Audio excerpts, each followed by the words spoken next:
Salut la gang de SOS, c'est David. J'ai décidé de vous lire une petite histoire qui me fait bien rire, une petite histoire que vous allez bien aimer aussi. Je pense entre autres à Hélène. Salut Hélène, j'ai hâte de te voir. Écoute bien l'histoire, ça va te faire bien rire. Donc voilà, ça s'appelle Pétinia, princesse des pets. Donc Pétunia était une vraie princesse.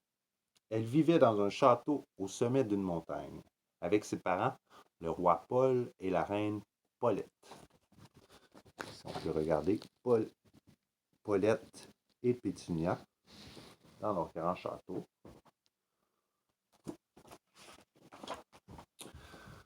Le roi et la reine étaient très fiers de leur fille unique. Elle avait la grâce d'une fée et le sourire d'un elfe. On aurait dit qu'elle était née pour porter une couronne de diamants, une traîne extra longue, de gros bijoux, des crinolines qui coupent le souffle et, bien sûr, des chaussures en or à petits talons à bout très pointus. Tout cela lui allait à merveille. C'était une princesse parfaite. Regardez ici tous les beaux vêtements de la princesse, ses souliers au bout pointu en or, tous ses bijoux. Hein. Pétinia avait reçu l'éducation d'une vraie princesse. Elle savait rester digne, polie en toutes circonstances. Ainsi, lors de grandioses réceptions, elle avalait sans rouspéter les asperges à la moutarde, la langue de kangourou, ainsi que les écrevisses au jus de sauterelle. Arc! Quand le prince Plouc du royaume d'à côté se curait le nez en cachette, à la fin d'une soirée, Pétunia se retenait pour bien pouffer pour se moquer.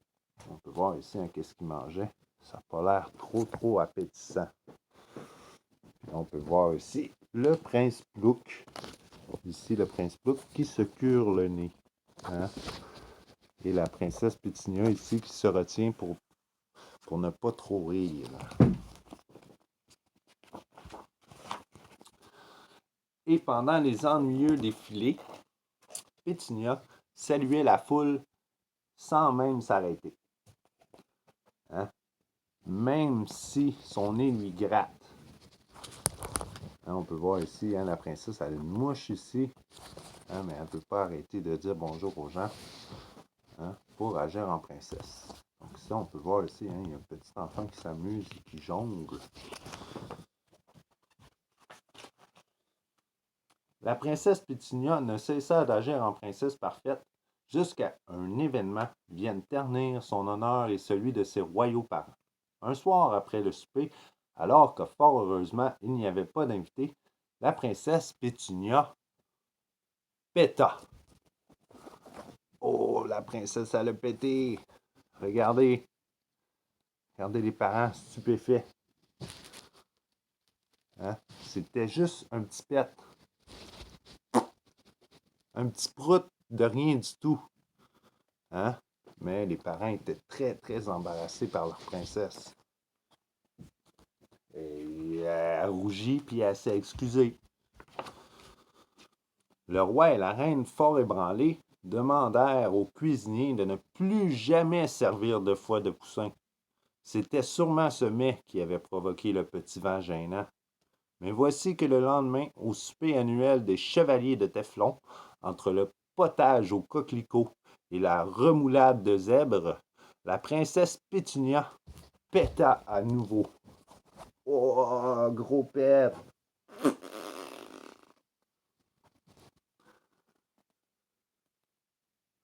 On peut voir ici tout le monde stupéfait de son pet. On a encore le petit garçon qui s'amuse ici.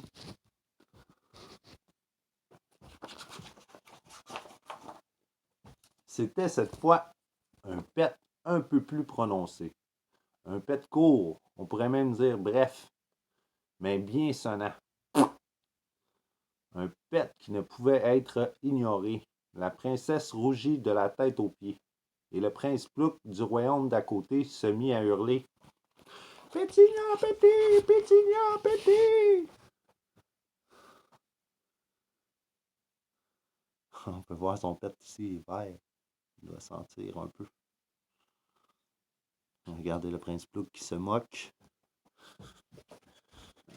Princesse Pétunia, elle s'était pas moquée de lui, hein, quand il avait curé son nez.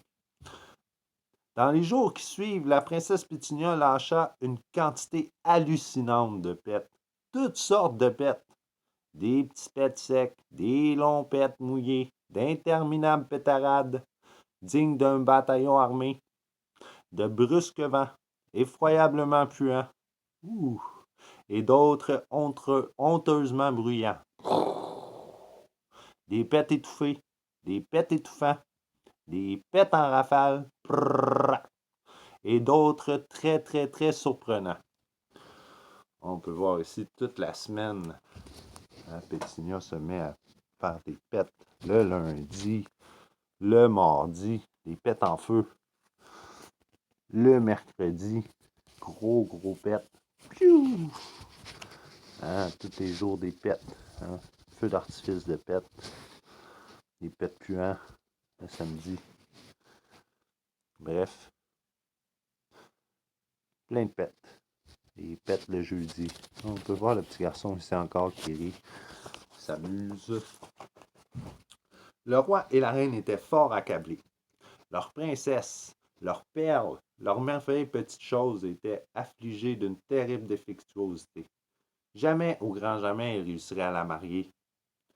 Ils firent venir les médecins les plus réputés. Pétunia dut avaler des sirops infects, rester allongée des jours d'affilée et se laisser frictionner avec des onguents qui sentaient le jus de pied. Arc! Rien n'y fit. La princesse continua de péter. On peut voir ici un des docteurs qui essaie de guérir Pétunia. Et Pétunia qui continue à péter ici dans son lit. On peut voir ses petits pets. Ils firent venir les plus grands sorciers. Pétunia dut avaler des potions au sang de dragon, dormir avec une araignée sur le nez et se prêter à des rituels inquiétants. Rien n'y fit. Il continua à péter. Donc on peut voir ici les sorciers qui concoctent des potions. Pétunia qui dort avec une araignée sur le nez. Le roi et la reine étaient désespérés. Ils allaient se résoudre à vivre dans la honte. Lorsqu'un petit garçon sonna à la porte du château. C'était Gaston, le fils d'une servante. De la haute tour où elle vivait désormais cloîtrée, donc était enfermée dans sa tour, Pétunia vit Gaston arriver. Et quelque chose en elle se mit à vibrer. Un peu guéri votre... Je peux guérir votre fille! Regardez là ici Gaston. C'est le petit garçon qu'on a vu jongler. Donc lui, il est arrivé et il a dit « Je peux guérir votre fille!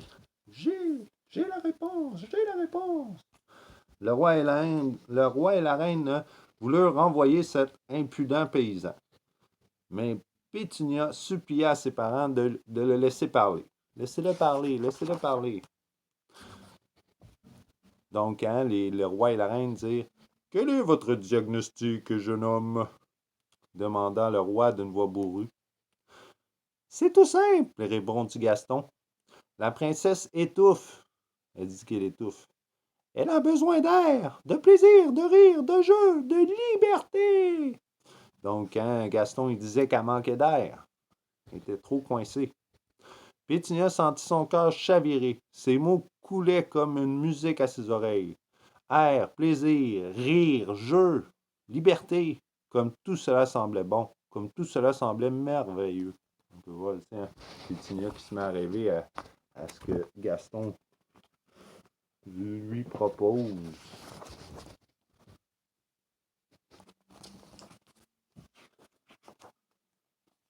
La princesse Pétunia se débarrassa sur le champ de sa couronne de diamants, de sa traîne extra longue, de ses gros bijoux de crinoline qui coupent le souffle, de sa robe ajustée et bien sûr de ses chaussures en or à petits talons à bout pointu. Elle offrit à Gaston un sourire fracassant, prit sa main et courut dans les champs. Donc on peut voir ici, hein, la princesse Pétunia, hein, qui enlève tous ses vêtements de princesse, les lance, se libère et court dans les champs, hein, avec Gaston. On peut voir ici les petits moutons. Mais à partir de ce jour, Pétunia ne péta plus. En compagnie de Gaston, elle s'amusa énormément, rit beaucoup et se permit tout plein de folie. Le roi et la reine Paulette furent d'abord très très offusqués, mais le plaisir de Pétunia et de Gaston était tellement contagieux qu'à la fin, on peut voir ici, Pétunia et Gaston qui s'amusent beaucoup, les parents qui sont un peu stupéfaits, hein, offusqués même, mais ils ont tellement de plaisir, hein, qu'à la fin, qu'est-ce qui va se passer à la fin, vous croyez? Attention, le roi et la reine firent comme eux. Ils eurent beaucoup, beaucoup de plaisir et se laissaient aller. Voilà, c'était ma petite histoire de pète et de princesse. J'espère que vous l'avez bien apprécié. Je vous salue et je vous souhaite une bonne semaine. Tiens, bye bye.